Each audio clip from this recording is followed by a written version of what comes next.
ഡോക്ടറെ സമ്മർ സീസണായി അപ്പോൾ നമുക്ക് വരുന്ന എൻക്വയറീസിലധികവും ഹെയറിൻ്റെ പ്രശ്നങ്ങളാണ്. എങ്ങനെയാണ് ഹെയർ ഫോൾ കൺട്രോൾ ചെയ്യാം, എങ്ങനെ ഡാൻഡ്രഫിനെ കൺട്രോൾ ചെയ്യാം, മറ്റുള്ള ട്രീറ്റ്മെൻറ്റ്സിന് ശേഷം വരുന്ന ഹെയർ ഡാമേജിനെ എങ്ങനെ റിവേഴ്സ് ചെയ്യാം, എങ്ങനെ പുതിയതായിട്ട് ഹെയർ ഗ്രോ ചെയ്യാം, ഇതൊക്കെയാണ് നമുക്ക് വന്നുകൊണ്ടിരിക്കുന്ന എൻക്വയറീസ്. അതെ, നമ്മുടെ ക്ലിനിക്കുകളിൽ ഹെയർ ട്രീറ്റ്മെൻറ്റ്സിനുള്ള എൻക്വയറീസ് ഒരുപാട് വരുന്നുണ്ട്. അപ്പോൾ എനിക്ക് തോന്നുന്നു മേജറായിട്ട് UAE പോലുള്ള സ്ഥലങ്ങളിൽ ഒരുപാട് പേര് അനുഭവിക്കുന്ന ഒരു പ്രശ്നമാണ് ഹെയർ ഫോള്. സമ്മർ ടൈമിൽ അത് കൂടുതലാണ്. സമ്മർ സീസണിലും അതുപോലെ തന്നെ വിൻ്റർ സീസണിലും എല്ലാം ഇതിൻ്റെ ഒരു ട്രാൻസിഷനിൽ കുറച്ച് ഹെയർ ഫോൾ അധികം കണ്ടുവരുന്നുണ്ട്. നമ്മുടെ ക്ലിനിക്കുകളിൽ ഒരുപാട് ഹെയർ ഫോളിൻ്റെ കേസസ് വരുന്നുണ്ട്. അപ്പം പലർക്കും മെയിൽസിലാണെങ്കിലും ഫീമെയിൽസിലാണെങ്കിലും ഹെയർ ഫോൾ ഒരു മേജർ ഇഷ്യൂ ആണ്. അപ്പോൾ അതിൻ്റെ ഒരു കാരണങ്ങൾ നോക്കുകയാണെങ്കിൽ പല കാരണങ്ങൾ കൊണ്ട് ഹെയർ ഫോൾ വരാം. അതിൽ മേജറായിട്ട് വരുന്നത് അവരുടെ ചിലപ്പോൾ സ്ട്രെസ് ഇഷ്യൂസ് കൊണ്ടാവാം, അല്ലെങ്കിൽ ഹോർമോണൽ ചേഞ്ചസ് കൊണ്ടാവാം, അല്ലെങ്കിൽ ഫീമെയിൽസിലാണെങ്കിൽ തൈറോയ്ഡ് പ്രോബ്ലംസ്, PCOS ഇഷ്യൂസ് വരാം.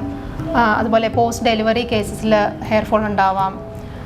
പിന്നീട് വരുന്ന ചിലർക്ക് ചില മെഡിക്കേഷൻസ് കുറേ നാളൊക്കെ എടുത്തവർക്ക് അതിൻ്റെ ഒരു സൈഡ് എഫക്റ്റ് ആയിട്ടും ഹെയർ ഫോൾ കണ്ടുവരുന്നുണ്ട്.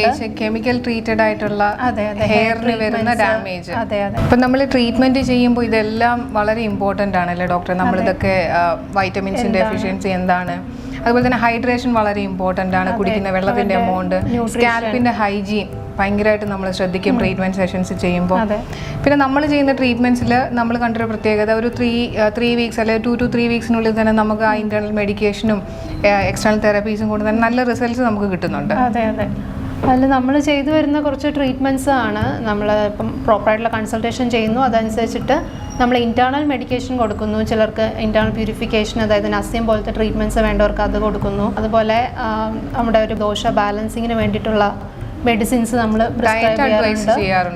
ഡയറ്റ് കൊടുക്കാറുണ്ട്. അവർക്ക് അവോയ്ഡ് ചെയ്യേണ്ട കാര്യങ്ങളും ഇൻക്ലൂഡ് ചെയ്യേണ്ട കാര്യങ്ങൾ, അതുപോലെ വാട്ടർ ഇൻടേക്ക്, ഇതെല്ലാം നമ്മൾ പ്രോപ്പർ അഡ്വൈസ് കൊടുക്കാറുണ്ട്.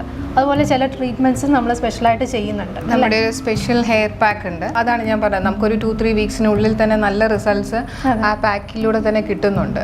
അതുപോലെ മറ്റു ചില ട്രീറ്റ്മെൻറ്റ്സ് ആണ്, അതുപോലെ ശിരോധാര അല്ലെങ്കിൽ ശിരോ പീച്ചു ട്രീറ്റ്മെൻറ്റ്, തക്രധാര, പിന്നെ ശിരോലേപം ട്രീറ്റ്മെൻറ്റ്സ്, ഇതെല്ലാം നമ്മൾ സ്പെഷ്യൽ ഹെയർ കണ്ടീഷൻസ് അനുസരിച്ചിട്ടാണ് നമ്മൾ ഇതെല്ലാം ചെയ്തു വരുന്നത്. അല്ല ഡോക്ടർ, ഈ ഹെയർ ഫോൾ അപ്പം ഒരു കോൺഫിഡൻസ് ലെവൽ വല്ലാണ്ട് കുറയ്ക്കുന്ന ഒരു കാര്യമാണ്, പ്രത്യേകിച്ച് സ്ത്രീകളിൽ. അപ്പം ഇതിനെ നമുക്ക് നല്ല രീതിയിൽ മാനേജ് ചെയ്യാൻ പറ്റുമല്ലേ? തീർച്ചയായിട്ടും ആയുർവേദം ഇതിന് നല്ല പരിഹാരം തന്നെ തരുന്നുണ്ട്.